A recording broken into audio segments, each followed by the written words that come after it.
在听到法官宣判约书亚·杨无罪之后，被害人特里·茨威格的家人心情跌落到谷底，他们带着极其愤怒的心情离开了法庭，因为他们知道约书亚绝对不可能是无辜的，他就是残害特里的凶手，眼睁睁看着真凶被宣判无罪。我相信世界上的大部分人都不能够保持冷静。那么案件的真相到底是怎样的呢？约书亚为什么会被判无罪呢？让我们一起来抽开这起扑朔迷离案件的真相。约书亚的父亲全名叫做约书亚·古克尔，约书亚和他父亲同名，但是不同姓。约书亚跟随了母亲的姓氏，为了方便区分，我们将约书亚的父亲称作古克尔。在这起案件当中，我们需要重点介绍一下古克尔这个人，因为他对案件的走向有着决定作用，也对约书亚的人生走向起了决定性作用。在这个人人都有标签的年代，古克尔身上也有标签，他的标签就是渣男和小偷。古克尔是一个典型的街头小混混，他没有固定的工作，唯一的经济收入就来自于他在街头的坑蒙拐骗，进入警察局对他来说简直就是家常便饭。但偏偏就这样的人也有人喜欢。约书亚的母亲安吉丽娜就是那个爱着古克尔的人，两人结婚后，在1996年迎来了约书亚的出生。渣男古克尔在安吉丽娜怀孕时就因为耐不住寂寞，出轨了一个名叫阿曼达的女人，两人保持了长期的趴友关系，在孩子出生之后都没有中断过。2010年，安吉丽娜因病去世，而此时古克尔因盗窃罪正在监狱服刑。14岁的约书亚由于还未成年，摆在他面前的有两条路，一条是进福利院，另一条是被福利院安排寄养。这两条路哪条更好，约书亚不知道，他只知道自己现在无依无靠，没什么做选择的权利。最终他被安排寄养。14岁的男孩子正是叛逆期，对所有的事物的感知都是不一样的。好在约书亚的寄养家庭是个正儿八经的好人家，他们耐心地跟约书亚相处，一步一步地引导他适应新生活。慢慢约书亚也融入到了新家当中去。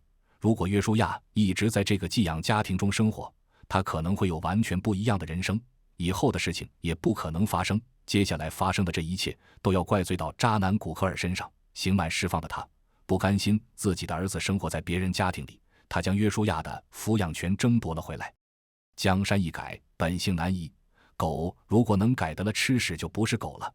争到抚养权的古克尔还是靠着小偷小摸来维持生计，他没有什么本领可以交给约书亚，倒是把自己偷盗的本事倾囊相授。两人组成父子偷盗组合，净干一些偷鸡摸狗的事。约书亚也就是在这时开始向一个不良少年转变的。这一年，约书亚15岁，没有妻子的古克尔把自己的小三阿曼达转正，他带着约书亚找到了阿曼达一起生活。这个阿曼达也不是什么良家妇女，她当年跟古克尔偷吃时还和另一位名叫特雷·茨威格的男人保持着恋人关系。在约书亚出生后没多久，阿曼达也有了他跟特雷的孩子，两人给孩子取名为特里·茨威格，比约书亚小了大概1岁。阿曼达和特雷最终没有走到一起，两人分手后，特里就跟阿曼达一起生活了。在古克尔和约书亚找到阿曼达重组家庭后，家里总共4口人，约书亚、阿曼达、特里和古克尔。阿曼达的生活也好不到哪去，日子也过得拮据。重新生活之后，古克尔和阿曼达都没有钱去租房子住，一家4口只能暂住在古克尔的表妹凯西家里。这里画个重点，凯西是古克尔的表妹。至于为什么要强调这一点，待会给大家解释。古克尔和阿曼达后来结了婚，也不知道从哪搞了一笔钱，两人就在离凯西家不远处租了房子。平常约书亚和古克尔继续他们的偷盗事业，他们想拉特里入伙，但特里没有理会他们，因为比起这一家人，特里的生父还是一个比较正常且正直的人。虽然重组了家庭，但是他们对特里还是非常关心的，只是无奈没有办法争取到特里的抚养权。阿曼达在婚后没多长时间就怀孕了，古克尔让她留下这个孩子，阿曼达同意了。有一天，阿曼达接到了古克尔的一通电话，里面传出了阵阵不可描述的声音。阿曼达仔细听了一下那个女人的声音，她认出了这个声音就是古克尔的表妹凯西的。是的，你没听错，我也没写错，古克尔和自己的表妹凯西存在着不正当的男女关系。我写到这里时觉得三观都被颠覆了，不知道大家有没有同样感觉。两人一边在趴一边在给阿曼达打电话，中间还掺杂着两人对阿曼达的吐槽，不知道他们是有意为之还是无意间碰到了电话。反正这个事情确实发生了，这让阿曼达火冒三丈。但他并没有找到古克尔当面对质。他觉得报复的最好的手段就是将他和古克尔的孩子打掉，让古克尔中生活在愧疚当中。就这样，阿曼达留了自己腹中的胎儿，但他并没有离开古克尔，两人还是继续生活在一起。知道孩子没了的古克尔也对阿曼达气愤万分，这件事最终也导致了特里的遇害。2011年5月11日下午，特里的尸体被发现在一所学校附近的水沟当中，警方封锁了现场，并对特里的尸体进行了尸检。结果显示，特里生前曾被人殴打，凶器可能是棒球棍之类的东西。头部有一个异常的切口，这个切口跟其他钝器及打伤都不同，可能是凶手用两种凶器导致，也可能是行凶的为两个人，两人用了不同的武器。警方得到这些线索之后，迅速对特里周围的人展开了调查。他们首先排除了特里母亲阿曼达的嫌疑，因为她有明确的不在场证明。警方也证明了这一点，在他们找古克尔和约书亚问话时，才发现这对父子已经不见了。由于古克尔还在假释期，他的突然失踪让警方迅速发布了逮捕令。在警方还在寻找两人的线索时，一个女人到警局报案说自己被古克尔绑架。这个女人在古克尔的胁迫下，开车将古克尔父子送到了阿拉巴马。警方根据这条线索将两人逮捕归案，本想将两人以绑架罪先关起来，没想到报案的女人却不打算对两人提起诉讼，因为她本身就跟古克尔有过关系，自己帮助过古克尔，后来才知道有人被害了，她怕自己受到牵连，所以才说自己被绑架了，然后才给警方提供了线索。案件到这里似乎遇到了僵局，警方目前没有足够的证据判定到底谁才是凶手。案件迎来转机是在警员调查了凯西之后，凯西表示约书亚在逃走之前跟他坦白过特里是他杀的。有了证人证词之后，警方将约书亚逮捕。面对警员的审讯，约书亚并没有承认犯罪的事实。警方这边也没有掌握到最终能定罪的证据，只能先将约书亚扣押。此时案件却迎来了反转，古克尔主动投案自首了。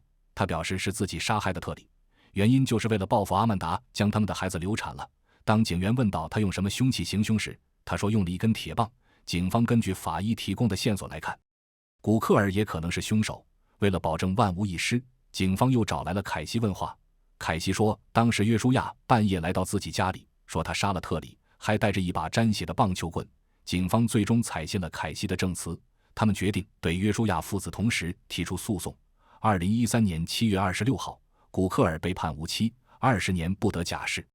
2013年8月，约书亚站到了被告席。由于对约书亚的指控缺乏物理证据，而且古克尔已经承认了自己就是凶手，他也最终被判刑。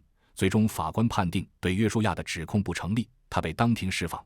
特里的父亲在听到这一结果后非常痛心和失望，他们确信约书亚绝对参与了案件，因为约书亚曾经委托律师给他们送过谅解书。特里的父亲没有同意，他确信一个人如果没罪的话，怎么会出谅解书争取减刑呢？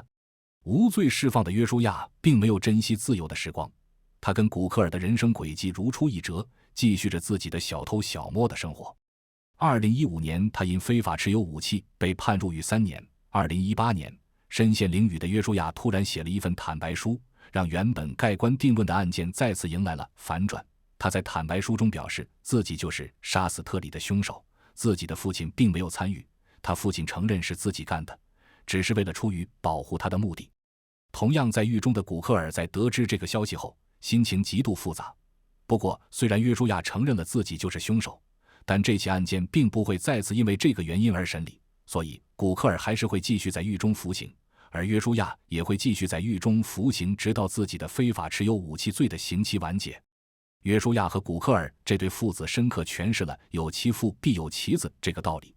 古克尔的教育方式完全影响了约书亚的生活，而他也因为对儿子的这种教育，让他受到了牢狱之灾。可以说他的入狱完全是因为自己作死。虽然他为了保护儿子挺身而出，但这依然不能掩盖他作为一个父亲的失败。以上就是本期视频的全部内容，喜欢本视频的小伙伴请多多点赞转发，点点关注，也欢迎在留言区写下自己关于本案的看法。下期见。